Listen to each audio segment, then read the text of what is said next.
Salam keluarga GBIS Elohim dan Elohim Ministry beserta seluruh keluarga yang diberkati Tuhan Yesus.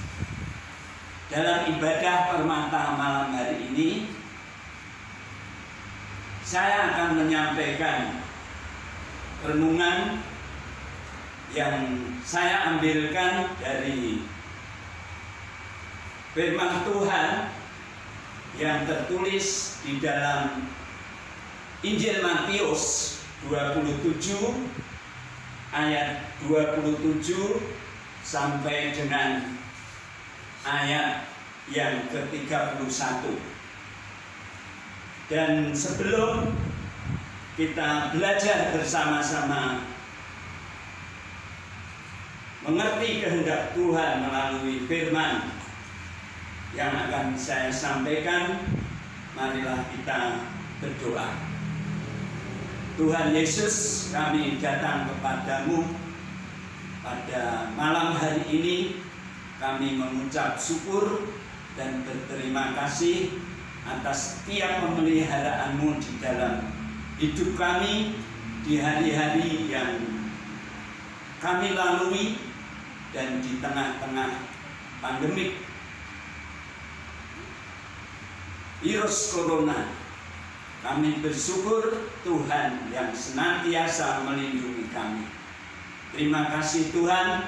Dalam ibadah permata malam hari ini, kami mau belajar mengerti kehendak-Mu melalui firman yang akan kami bacakan, terambil dari Matius 27 ayat 27 sampai 31.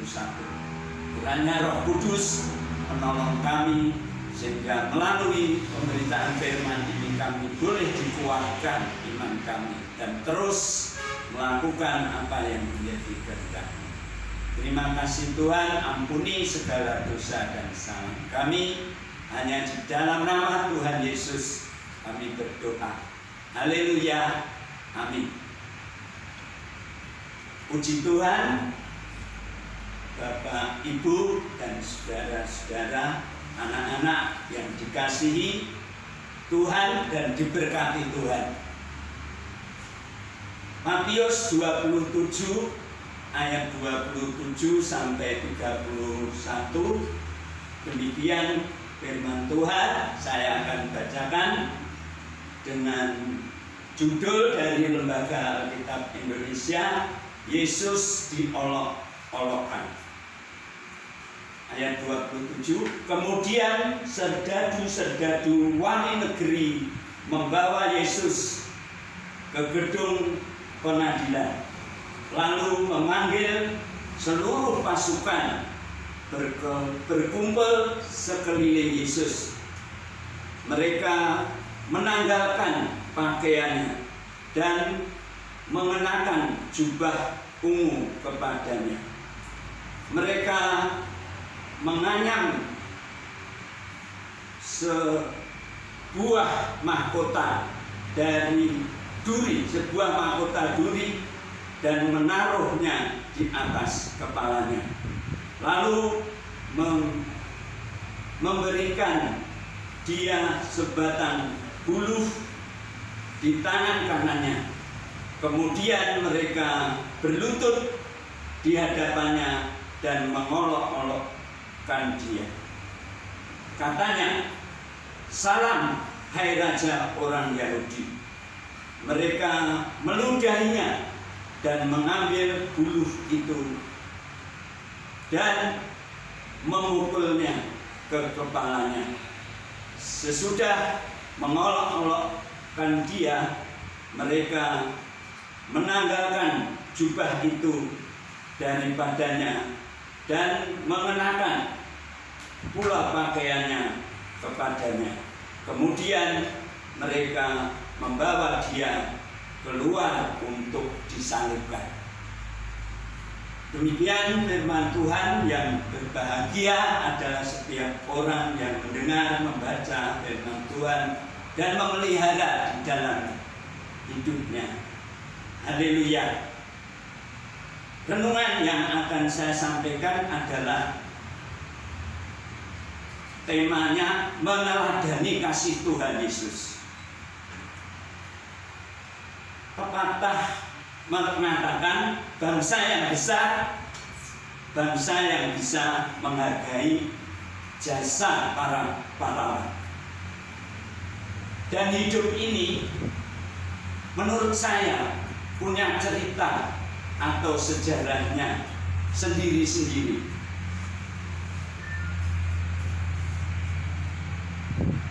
Oleh sebab itu, saya akan sampaikan suatu kisah yang demikian, yaitu seorang ibu yang mau melahirkan disuruh memilih satu dari dua pertanyaan oleh dokter yang menanganinya.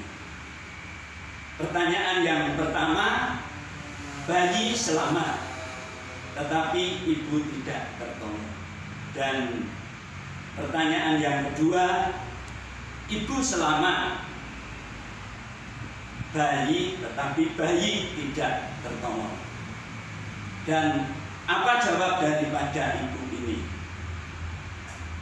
Mestinya dalam hati ibu ini sangat berat untuk memilih dua pertanyaan tadi, salah satu.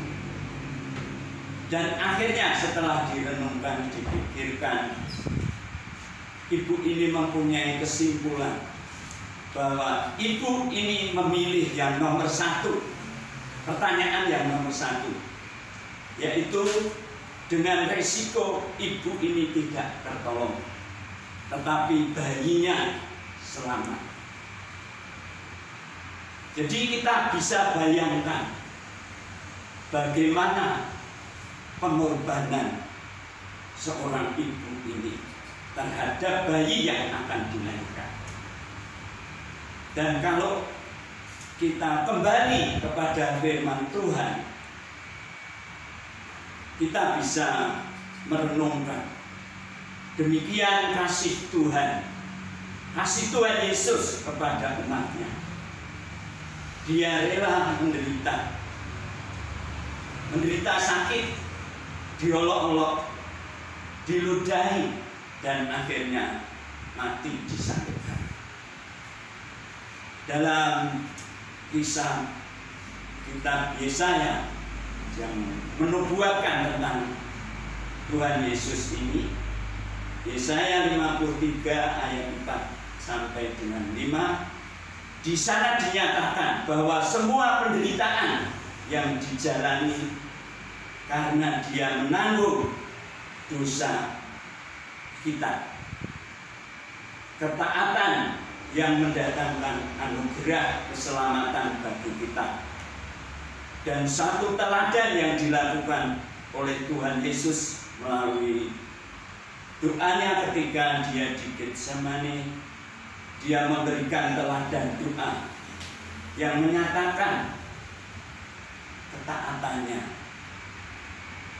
yang dikatakan oleh Tuhan ketika mau menghadapi penderitaan salib itu. Dia mengatakan, jangan kehendakku, tetapi kehendakmu jadilah.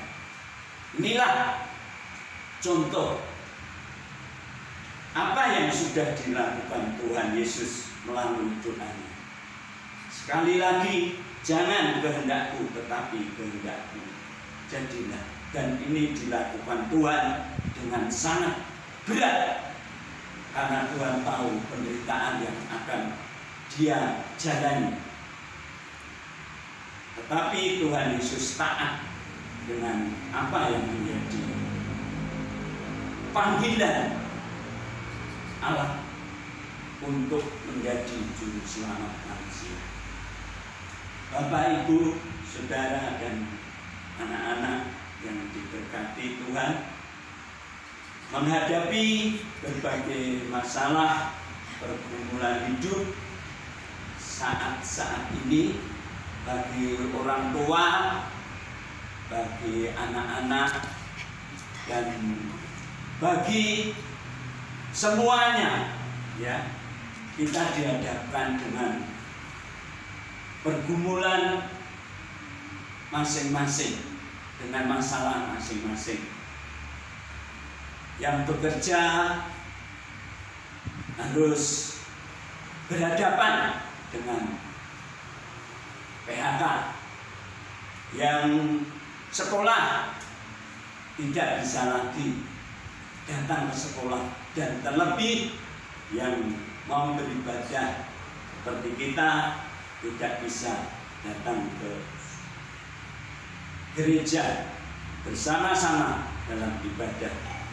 Sehingga seperti apa yang kita lakukan saat ini, kita melakukan ibadah permata yang seperti biasa kita berkumpul di gereja, tapi saat ini kita melalui ibadah permata lewat online.